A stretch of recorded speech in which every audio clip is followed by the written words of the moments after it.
Se ve, ¿no?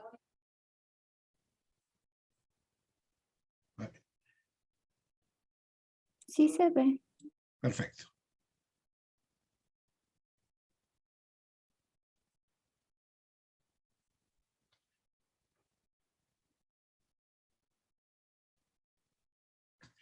Bueno, muy buenos días. Vamos a comenzar hoy y terminar mañana este capítulo de trastornos del estado de ánimo o trastornos del humor. Lo vamos a trabajar de un modo unitario, ¿no? En realidad hay toda una serie de evidencias de que, bueno, pues es preferible tratarlo de esta manera. Este es un conjunto de trastornos que han sido pues reconocidos desde la antigüedad, ¿no? En la propia Biblia hay algunas descripciones de personas con este tipo de afecciones. Lo que ocurre es que han sido objeto pues de diversas explicaciones que han ido cambiando conforme ha ido cambiando la ciencia. Y por otro lado, ya sobre todo si hablamos en el último siglo, han ido cambiando de denominaciones y de ubicaciones en los sistemas de clasificación, ¿no? Solo para referirnos a las tres últimas denominaciones, en el IC9 fueron tratadas como psicosis afectivas, o sea, estuvo en el capítulo de psicosis afectivas. A pesar que la mayoría de estos trastornos no presentan síntomas psicóticos, sin embargo, se la ubicó en esta categoría. Posteriormente, a partir del DSM-3 en 1980, y ya igual en el caso del ICD-10, comienza a llamarse de trastornos del afecto, pero pronto se cambia a su actual denominación, que es trastornos del ánimo o trastornos del humor. ¿Por qué este cambio? La explicación era pues que cuando hablamos de afecto estamos hablando de una cuestión muy general, en las cuales implican alteraciones tanto de características neurobiológicas como psicosociales, ¿no? Y en realidad parece que este tipo de trastornos, la base fundamental es una alteración temperamental, ¿no? En otras palabras, tienen una importante base neurobiológica, como vamos a ver. Y entonces, en ese sentido, es más apropiado hablar de trastornos del estado de ánimo o trastornos del humor. ¿Por qué incluso? Hasta por las características clínicas. ¿Cuál es la característica general de este tipo de trastornos? La característica general es que en todas ellas hay un cambio en el estado de ánimo o en el humor, ¿no? O sea, el síntoma fundamental en este tipo de trastorno, por eso se llama trastorno, es que hay un cambio fundamental en el estado de ánimo. Bien sea en el sentido de la depresión o bien sea en el sentido de la euforia o de la elevación, ¿no? O el paciente está muy decaído, deprimido, abatido, o el paciente de repente puede estar, pues al contrario, muy alegre, eufórico, desinhibido, ¿no? Entonces, esta es la característica central. Y ahora, al lado de esto, se ha agregado, creo que con bastante sentido y de modo apropiado, otro síntoma, que son modificaciones del nivel general de actividad, ¿no? Es decir, generalmente este trastorno del ánimo corre paralelo a alteraciones en la vitalidad, en la actividad del paciente. El paciente de repente que se siente pues deprimido en su actividad, hay inhibición, ¿no? Hay cansancio, ¿no? Siente que no tiene energías, ¿no? Muchas veces incluso puede llegar a estupor. O, al contrario, si el paciente está eufórico, está pues, hiperactivo, ¿no? Con muchas ganas de hacer las cosas, se siente con mucha energía, ¿no? Entonces, por eso, dos síntomas básicos de este tipo de trastornos son cambios en el estado de ánimo y cambios en el nivel general de actividad. Al lado de estas dos modificaciones sustanciales que caracterizan a esta categoría diagnóstica, generalmente estos trastornos se acompañan de otros síntomas en otras esferas psicológicas, en otras esferas de personalidad. Por decir, en pensamiento, pues, en percepción, en necesidades vitales, etc. Pero con una característica, que estos son sintónicos con el cambio de ánimo fundamental. Es decir, si el paciente está, por ejemplo, deprimido y con inhibición, falta de energía, en el pensamiento, por ejemplo, habrá pues igual inhibición del pensamiento, pensamientos negativos. En tendencias vitales habrá pues apagamiento del interés sexual, pérdida de apetito, pérdida de sueño, etc. O sea, todo está, como se dice, para abajo. Y al revés, cuando el paciente más bien está con el ánimo elevado, ¿no? Entonces, clínicamente, pues estas serían las dos características fundamentales que son la carta de presentación de estos trastornos, ¿no?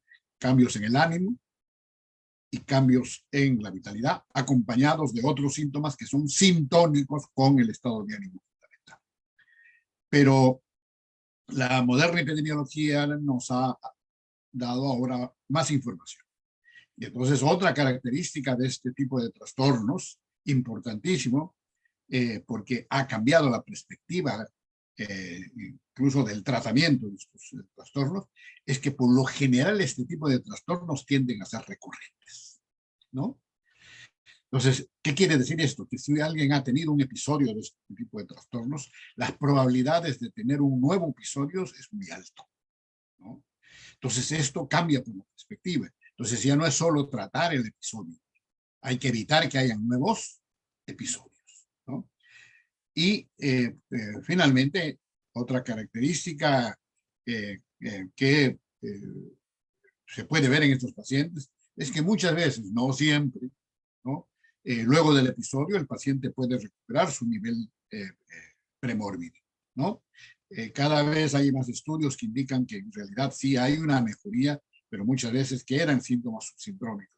Y esto hay que tenerlos en cuenta, como veremos, porque esto generalmente ensombrece el pronóstico. Si no hay remisión de la sintomatología, si no hay una recuperación completa, hay que comenzar a preocuparse. Muy bien, veamos algunos datos epidemiológicos de este tipo de trastornos. Y para esto he dividido la parte epidemiológica en dos grupos. Uno, datos epidemiológicos de lo que es la depresión unipolar, ¿no? Y luego datos epidemiológicos de lo que es más bien el trastorno bipolar, ¿no? Unipolar se dice cuando hay solo episodios depresivos, ¿no?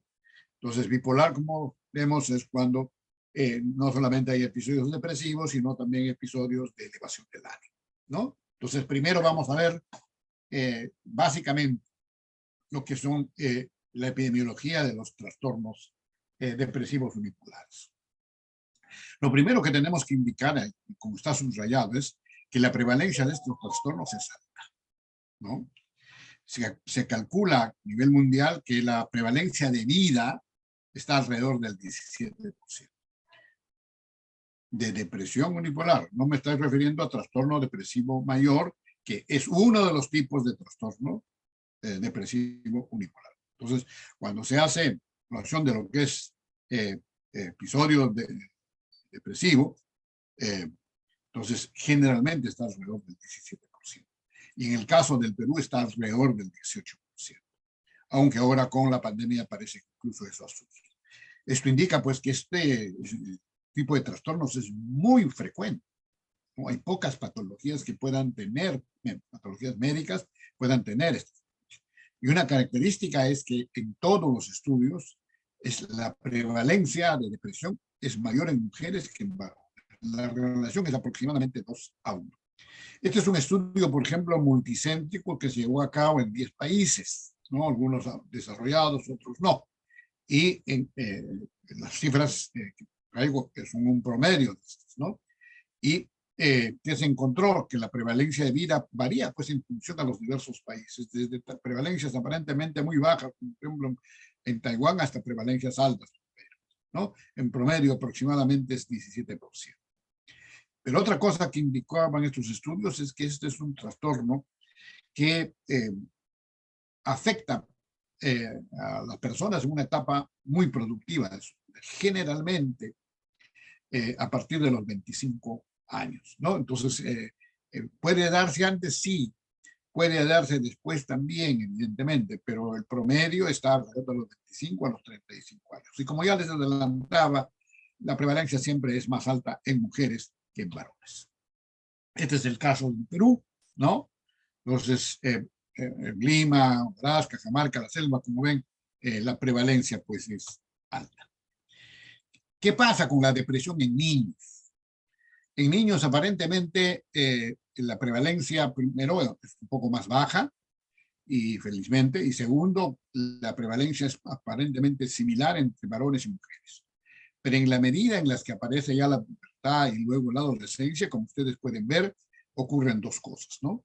Primero, aumenta la prevalencia y en segundo lugar, la diferencia entre varones y mujeres se hace evidente, ¿no? Entonces ya en mujeres la prevalencia comienza a ser. Y esto es importante de tenerlo en cuenta. ¿Por qué? Porque sobre todo en adolescentes, la depresión está asociada a alto riesgo de suicidio. En la actualidad se considera pues, que sujetos entre 18 y 25 años es la tercera causa de muerte, ¿no? Entonces, el alto riesgo de suicidio.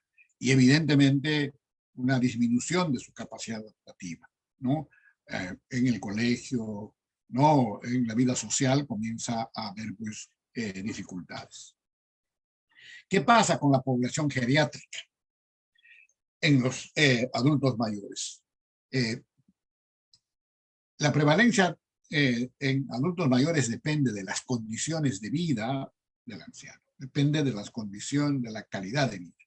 Si el anciano vive en un hogar que tiene soporte social, la prevalencia es más o menos similar a la que se da en adultos, ¿no? Pero si este anciano vive en asilos o no tiene mayor soporte social, de repente es viudo, vive solo, etcétera, esa prevalencia se duplica, ¿no? Y el problema es que la depresión en adultos mayores tiene una serie de... Una primera es que está asociada a tasas más altas de mortalidad, ¿no? Y una de las causas, evidentemente, es el suicidio, pero no es la única. Pueden ser también otras enfermedades. ¿Por qué? Porque en este tipo de pacientes se incrementan las comorbilidades médicas, ¿no? Muchas de las personas que nosotros vemos, de repente, por ejemplo, en los hospitales del Seguro Social, está poblado de adultos mayores con una serie de patologías y en muchos de ellos lo que hay es además depresión. Muchas veces es la única patología que se expresa en forma de síntomas somáticos. Otra vez la patología base es acompañada de síntomas depresivos. El problema es que a veces no se detecta. Y como no se detecta, evidentemente complica pues el curso de la enfermedad, demoran más las hospitalizaciones, se usan mucho más recursos, porque muchas veces lo último que pensamos es pues, que el paciente tenga depresión, a pesar que esto es muy prevalente en la población.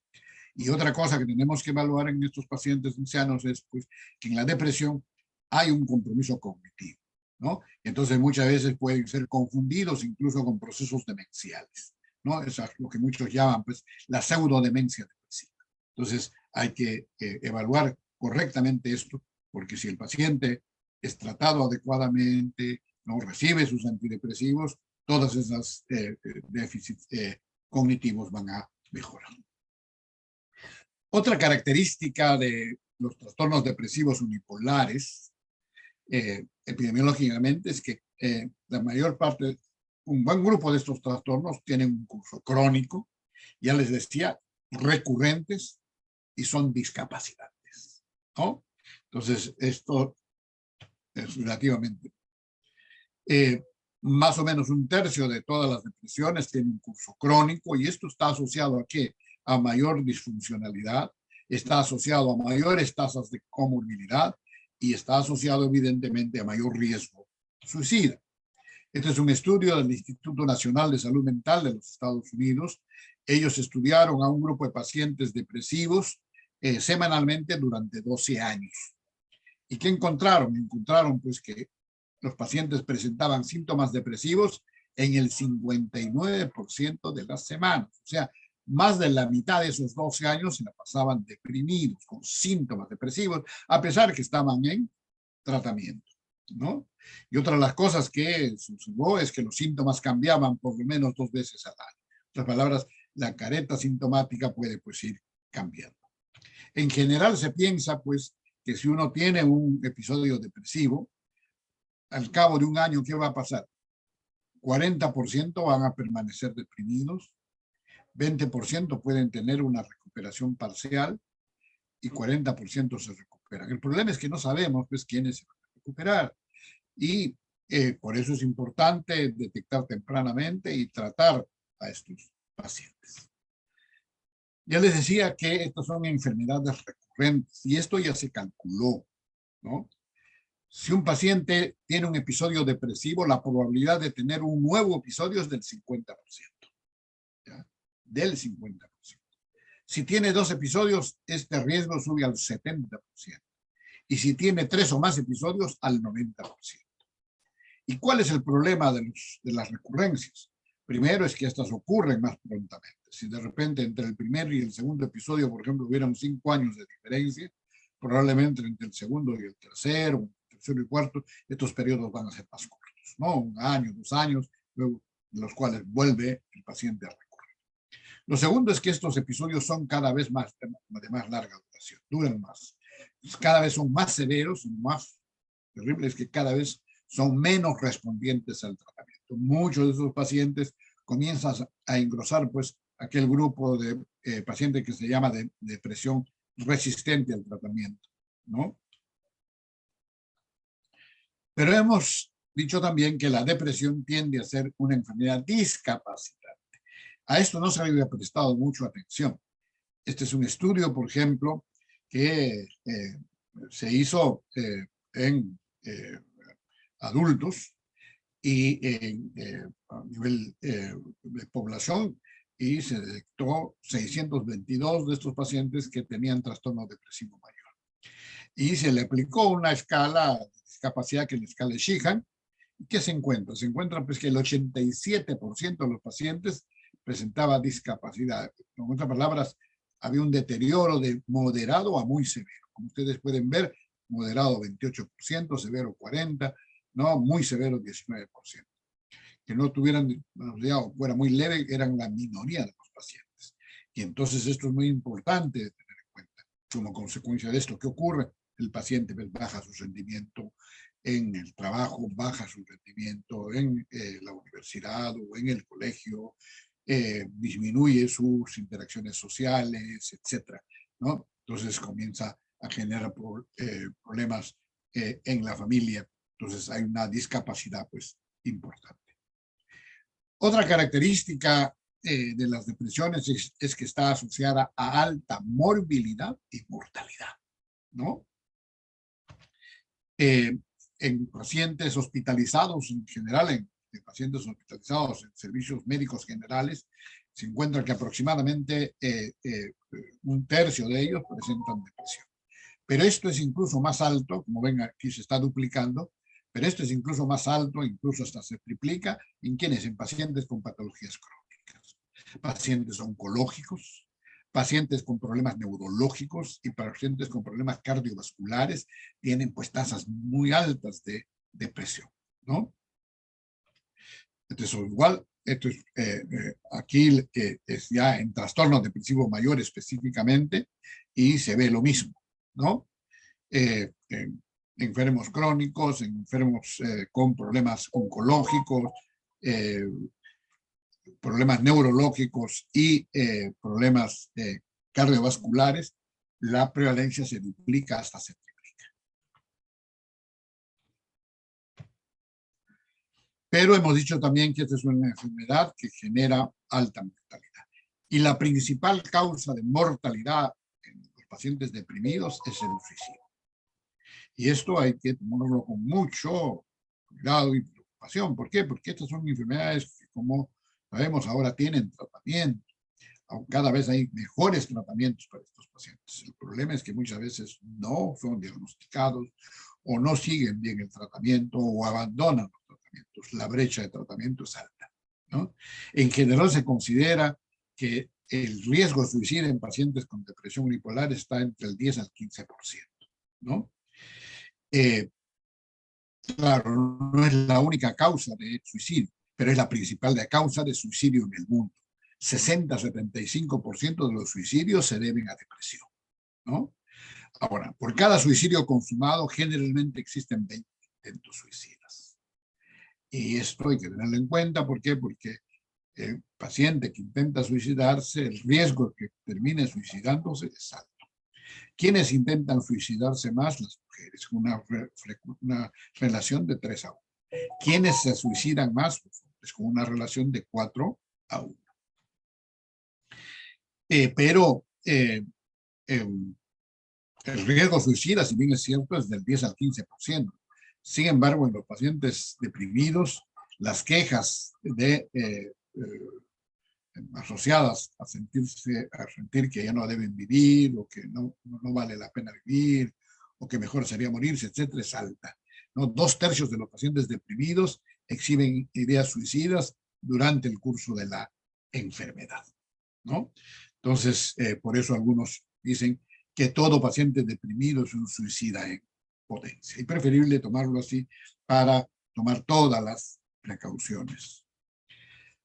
Igualmente, esta es una enfermedad pues, asociada a altos costos directos e indirectos, ¿no? Los mayores costos, como veremos, son de tipo indirecto. Esto es lo que se calculó en Estados Unidos. Fíjense, vean, el costo para fármacos es solo 3%, ¿no? Si el paciente necesita consulta externa, 6% de los costos. Si necesita hospitalización, 19%. Gran parte de los costos son costos indirectos, ¿no? Los costos directos son solo el 28%. El resto son costos indirectos, ¿no? Por baja productividad, deja de trabajar, deja de estudiar o baja su rendimiento. Entonces, todas estas cosas, ¿no?, son los que hacen que los costos sean enormes. Y finalmente, ya hemos dicho que esta es una enfermedad discapacitante. En general, en la actualidad se considera pues, que es la segunda causa de discapacidad en el mundo, pero esto se supone que va a ser la primera causa en el año 2030, ¿no? Entonces, antes era la cuarta causa de discapacidad, en la actualidad es la segunda causa de discapacidad. En el 2030 se considera que será la primera causa de discapacidad.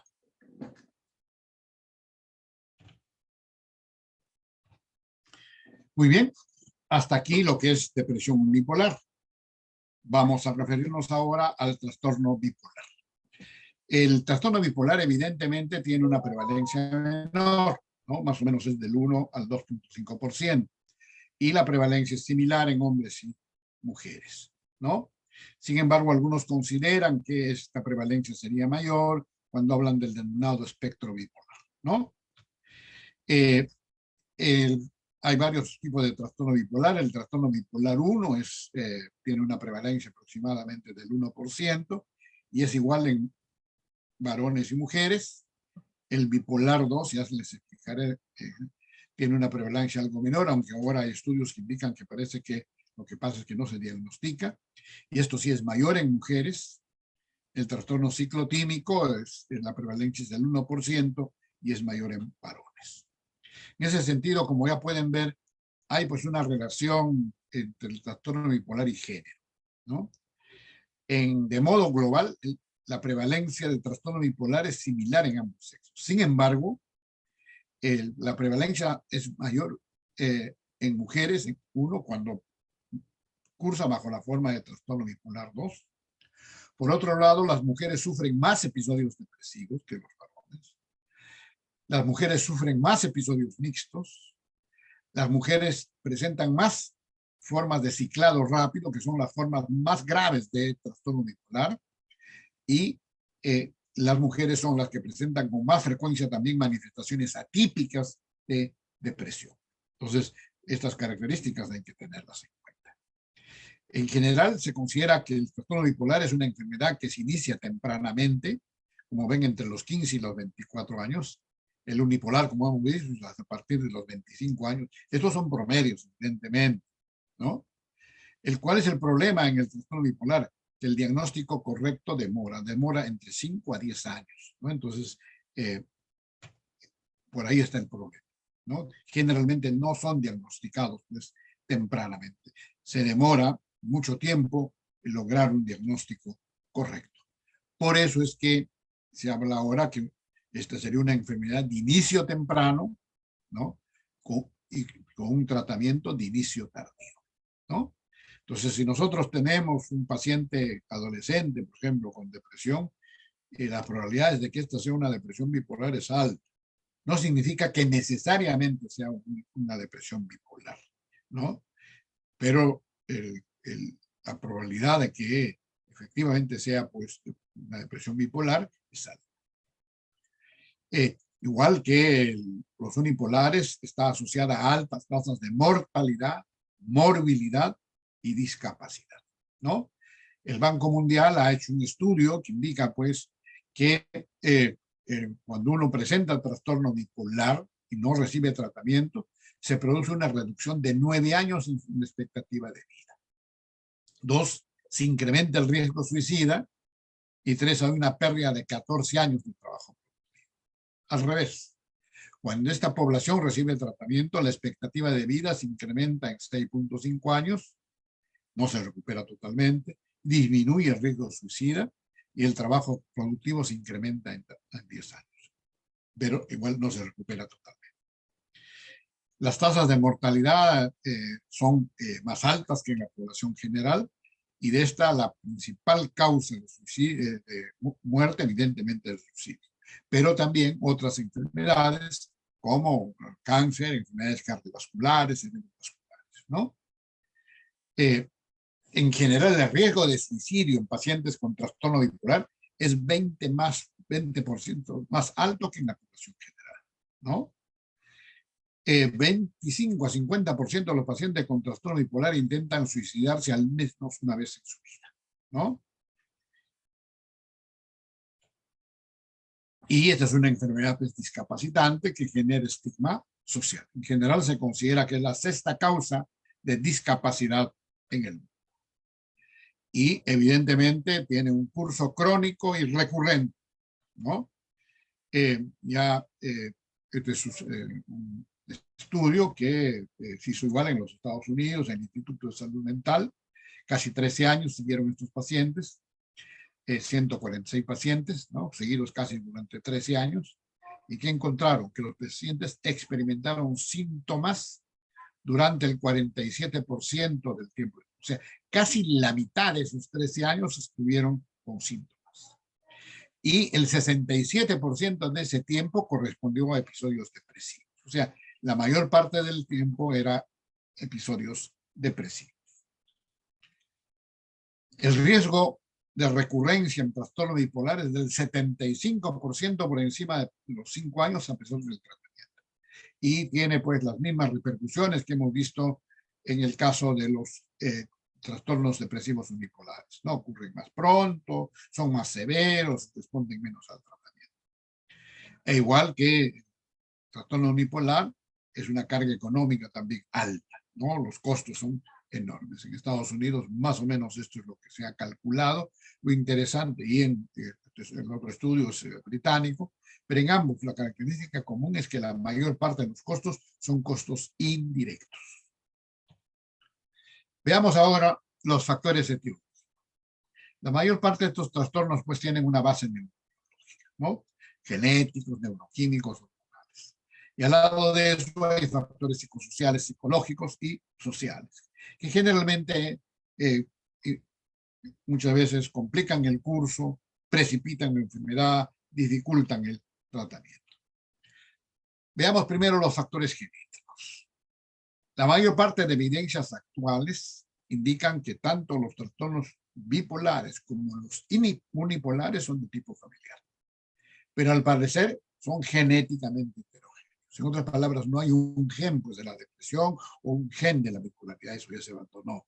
No, generalmente son genéticamente heterogéneos, intervienen en muy diversos genes y al mismo tiempo esto es influido por factores epigenéticos, ¿no? Entonces, esto es complicado. Pero que sí hay una base genética y esto está evidenciado, ¿por qué? Por estudios, por ejemplo, de tipo familiar. Lo que se encuentra es que la prevalencia e incidencia de estos trastornos en parientes de primer grado es mucho más alto que en la población general, ¿no? O que los grupos de control. Y otra cosa que se ha visto es pues, que en general el riesgo de hacer la enfermedad, tanto unipolar como bipolar, se incrementa conforme se incrementa el grado de consanguinidad. De tal manera, por ejemplo, en gemelos univitelinos es alrededor del 50%, ¿no?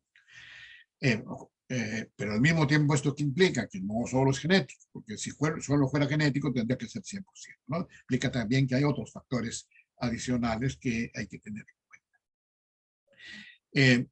Otro tipo de evidencia del papel de la genética son los estudios en hijos adoptivos, ¿no? En hijos adoptivos de padres biológicos con trastorno del ánimo, lo que se encuentra es que estos presentan un riesgo de 38% frente al 7% de controles normales. Un análisis de ligadura genómica en el Instituto de Salud Mental de los Estados Unidos ha encontrado pues que hay evidencia significativa de participación de los cromosomas 17 y 6 y evidencia sugestiva solo del 2, 3 y 8. Pero todo esto sigue estudio. Lo que sí se ha encontrado que parece haber una relación entre genética y género, ¿no? Hasta ahora, en general, la explicación fundamental que se daba de por qué la depresión es mayor en mujeres que en varones estaba centrado pues, en los factores psicosociales. Efectivamente, esto es un factor importante a tener en cuenta. Pero parece que también aquí intervienen algunos factores genéticos. Y así, Subenco encontró pues, que una pequeña región del cromosoma 2 conteniendo el CREB1 afecta la vulnerabilidad de la mujer para desarrollar depresión. Aparte de esto, se sabe pues, que en mujeres, por razones igualmente genéticas, tienen una mayor respuesta del eje hipotálamo hipófisis adrenal y por lo tanto tienen mayores dificultades para la respuesta en el estrés. Parece que este tipo de factores, al lado de los factores psicosociales, son las que tienen pues, un papel en explicar por qué la depresión es mayor en mujeres que en varones. Muy bien. Pasemos ahora a evaluar los factores bioquímicos asociados a estos. Y las evidencias de la importancia de los factores neuroquímicos comenzó a ser paralelo a los estudios de la psicofarmacología. En ese sentido, mucho de lo que ahora conocemos es consecuencia de investigación psicofarmacológica. La psicofarmacología, en ese sentido, ha jugado pues, un rol muy importante en la evolución de la psiquiatría moderna, ¿no? Yo creo que la psiquiatría moderna, la actual psiquiatría, tiene una deuda histórica con la psicofarmacología, porque no solamente nos ha permitido contar con una serie de moléculas que están cambiando el curso de los trastornos mentales, sino también porque nos ha dado mucha información neurocientífica que ahora nos permite explicar mejor este tipo de trastornos. Las primeras hipótesis evidentemente eran simples, por eso se llaman hipótesis monoaminérgicas. Se pensaba pues que en la depresión lo que había un déficit de aminas biógenas, una menor disponibilidad de neurotransmisores, y que en la manía más bien había un aumento de aminas biógenas, ¿no? Esto basado en qué? En algunos estudios farmacológicos, ¿no? La primera hipótesis que aparece es la hipótesis noradrenérgica, ¿no? Como ven, alrededor de la década del 60. Y aparece de observación clínica. Los clínicos observaron, los internistas observaron, de que en pacientes con hipertensión arterial, en esa época se usaba pues la reserpina, el alfa-metildopa, etc. y el paciente comenzaba a mejorar de su presión, pero al mismo tiempo aparecía un efecto secundario, que era la depresión. Y al estudiar los mecanismos de acción encuentran pues que estas moléculas lo que producían era una disminución de la disponibilidad de noradrenalina, ¿no? De modo paralelo, comienzan a aparecer los primeros antidepresivos, los tricíclicos y los inhibidores de la monoaminoxidasa, ¿no? Y cuando se estudia el mecanismo de acción de estos antidepresivos, se encuentra pues, que los tricíclicos que hacen inhiben la recaptación de la noradrenalina. Y como consecuencia de eso, ¿qué se produce? Una mejora de la disponibilidad de la noradrenalina. En el caso de los inhibidores de la monoaminoxidasa, ¿cuál es el mecanismo de acción? Inhiben más bien la degradación, ¿no? La destrucción. Y por lo tanto, secundariamente, ¿qué hacen? Mejoran la disponibilidad. Entonces, pues, los antihipertensivos que producen déficit de monoamina y como consecuencia de eso producen depresión. Los antidepresivos que hacen mejoran la disponibilidad, ¿no? Los tricíclicos por inhibición de la recaptación y los imaos por inhibición de la degradación. Entonces, había pues alguna racionalidad en esto. Pero al poco tiempo se presenta pues otros estudios que indican que esto no ocurría solo con la noradrenalina, sino también con la serotonina, ¿no? Se observa igual que cuando se usan antihipertensivos hay un incremento pues de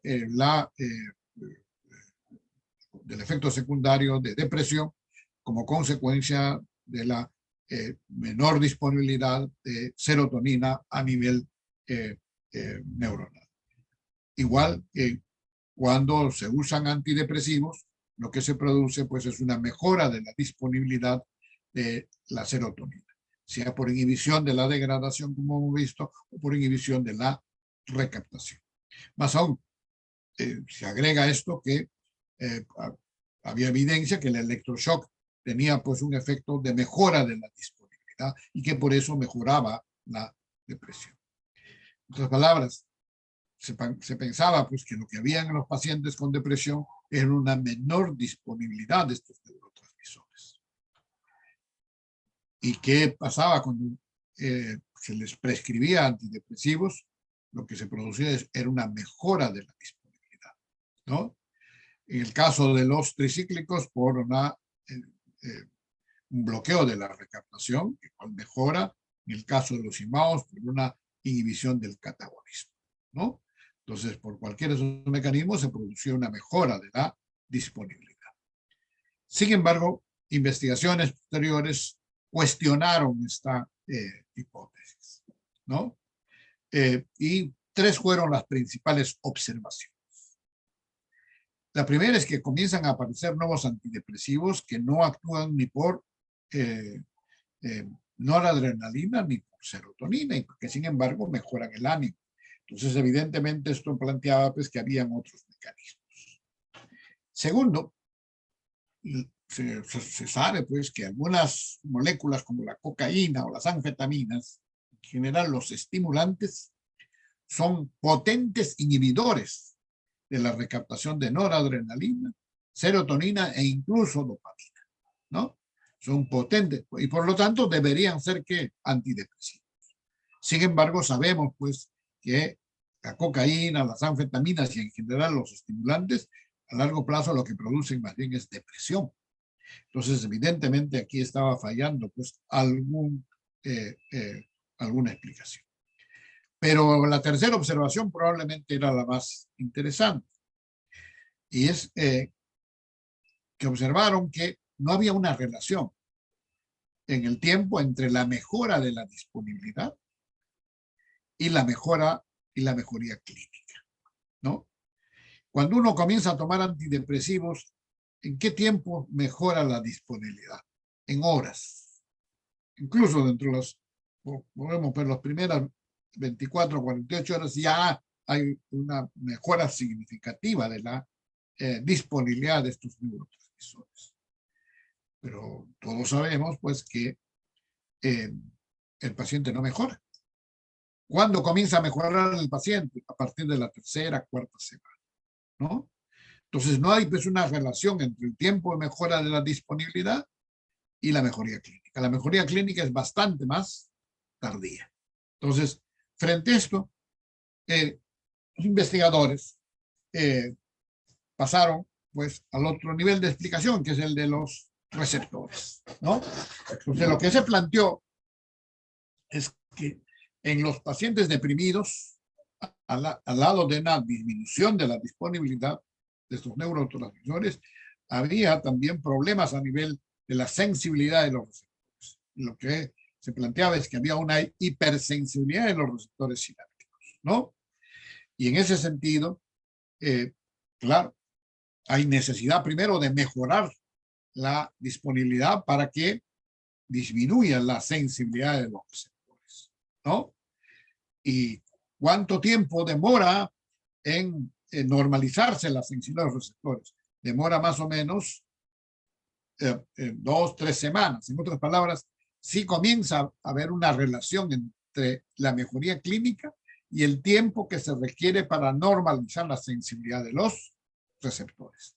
Entonces, aquí aparecía pues un nuevo elemento interesante, pero al mismo tiempo, los clínicos los investigadores daron pues, que efectivamente, de repente dábamos un antidepresivo, el paciente llegaba a la tercera semana, cuarta semana, un grupo comenzaba a mejorar, pero había otros que no mejoraban. Entonces, ¿por qué? Sí, evidentemente se había mejorado la disponibilidad, se había normalizado la sensibilidad. Entonces ahí es cuando se plantea que en realidad esto era mucho más complejo y se plantea esta hipótesis, la hipótesis integrativa, ¿no? Esta hipótesis que se plantea que habrían 3 cosas básicas en depresión. Primero, lo que habría es un desbalance en la interrelación entre los diversos sistemas de neurotransmisión. O sea, no es un problema simplemente de disponibilidad. Los diversos sistemas de neurotransmisión interaccionan entre ellos, no actúan independientemente, ¿no? Y lo que habría en la depresión sería pues, un desbalance en la interrelación entre estos diversos sistemas de neurotransmisión. Segundo, no es un problema de hipersensibilidad de los receptores, es un problema de desregulación de la sensibilidad de los diversos sistemas de receptoriales del sistema nervioso. Y esta desregulación de la sensibilidad es importante tener en cuenta. ¿Por qué? Porque la información viaja desde el receptor al interior de la neurona a través de una serie de mecanismos de transmisión a nivel intracelular, a través de lo que se llama la cascada intraneuronal, ¿no? O sea, no es de repente el neurotransmisor toca la puerta, por decir, que es el receptor, y a partir del receptor se produce la transmisión de la información al interior de la neurona. Se producen una serie de cambios, como vamos a ver. Y para complicar más aún, se planteó que también intervenía en esto el papel de las hormonas, en particular el del eje hipotálamo, hipófisis, adrenal. Entonces, la primera cuestión es de que lo que sería un desbalance en la interrelación entre los diversos sistemas de neurotransmisión. Aquí un ejemplo de cómo los diversos sistemas de neurotransmisión influyen pues en nuestros estados psicológicos, ¿no? Casi muy pocos estados psicológicos dependen de la acción de un solo neurotransmisor.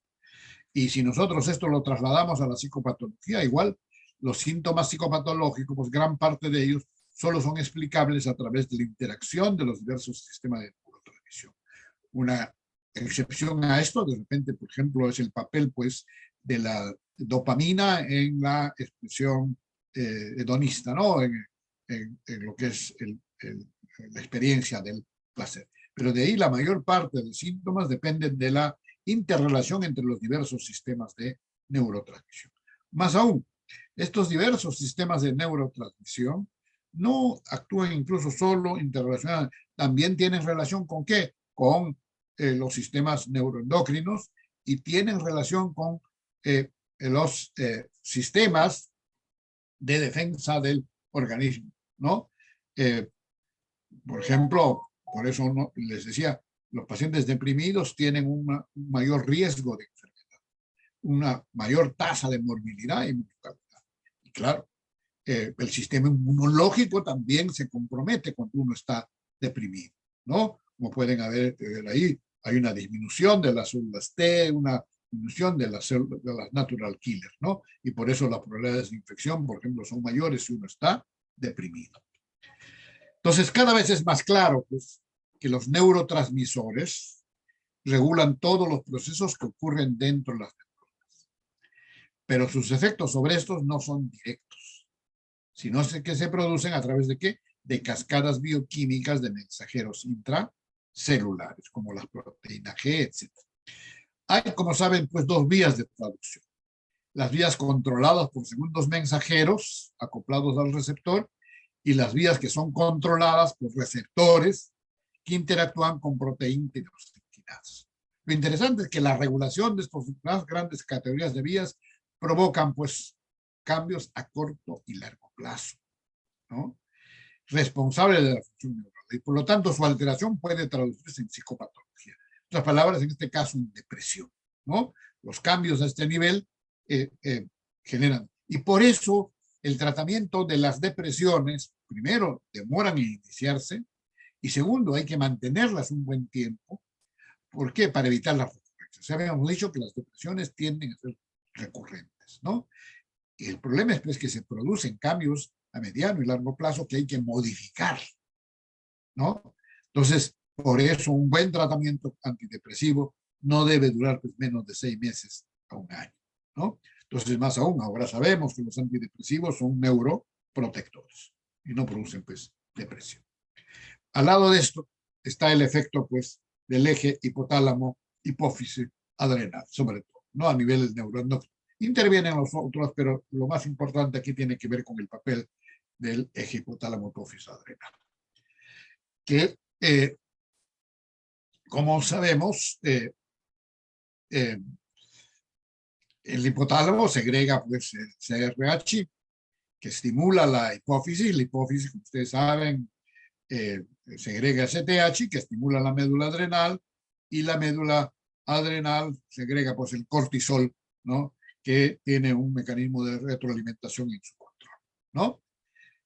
¿Por qué es importante el cortisol aquí? Porque por dos razones básicamente. Primero, porque provee energía al organismo y segundo, mejora el sistema de alerta por la estimulación del sistema adrenérgico, ¿no? En ese sentido, es el sistema pues, de respuesta al estrés. Pero cuando esto es hipersecretado, cuando se produce hipersecreción de cortisol en forma crónica, entonces, como todos sabemos, se producen una serie de secuelas fisiológicas patológicas que afectan diversos sistemas del organismo. A nosotros nos interesa sobre todo los efectos adversos de los glucocorticoides a nivel del sistema nervioso. ¿Qué producen? Producen fundamentalmente dos cosas. Uno, inhiben la neurogénesis y segundo, producen toxicidad, incluso muerte neuronal. Ahora sabemos pues que hay zonas del sistema nervioso en las cuales se producen neurogénesis, ¿no? Antes se pensaba pues, que ya no había posibilidades. Ahora sabemos que hay diversas zonas, como la corteza prefrontal, etcétera, en las cuales se producen neurogénesis. Entonces, cuando hay fallas en el eje, lo que se produce es una inhibición de la neurogénesis y muerte neuronal. Y esto lleva, pues, a que, entre otras cosas, a atrofia hipocampal. A nivel del hipocampo, se produce una atrofia reversible de los procesos dendríticos, ¿no? Reversible. En otras palabras, si nosotros damos tratamiento, esto se va a mejorar, ¿no? Aquí pueden ver, por ejemplo, claramente cómo hay una atrofia del hipocampo en pacientes deprimidos, ¿no? En un lado, un control sano, y como ven, en el lado, el otro lado, el paciente con depresión, con una disminución, pues, del volumen del hipocampo, ¿no? Esto es lo mismo, básicamente, cuanto más dura la depresión, menor el tamaño del hipocampo ¿no? Cuando el paciente remite, mejora el tamaño del hipocampo. Cuando no remite, no.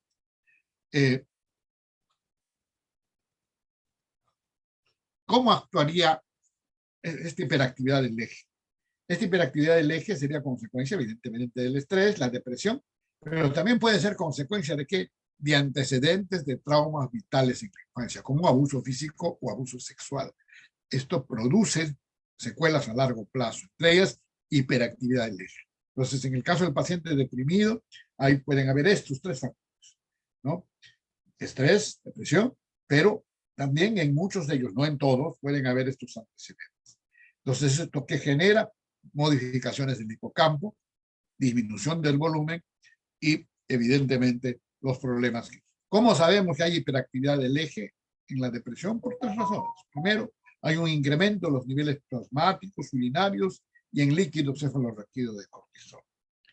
Segundo, hay una respuesta normal de supresión a la dexametasona y hay una disminución del control de retroalimentación negativa, ¿no? ¿Cómo pueden estas alteraciones producir depresión? La hipótesis que se plantea es que el hipocampo normalmente exhibiría pues, un efecto inhibitorio sobre el eje, ¿no? Sin embargo, cuando los receptores de glucocorticoides están alterados, lo que ocurriría en la depresión, este efecto inhibitorio se afecta, ¿no? Es como si se nos vaciaran los frenos, ¿no? Entonces, solo hay el acelerador. Aparece este efecto estimulador y eso lleve pues, a una secreción persistente de cortisol, ¿no? Esa es un poco la explicación que se plantea. Bueno, creo que estamos en el tiempo. Vamos a terminar todo esto y la parte clínica el día de mañana. Entonces, yo terminó ahorita mi presentación porque entiendo que a las 9 de la mañana tenemos pues seminario.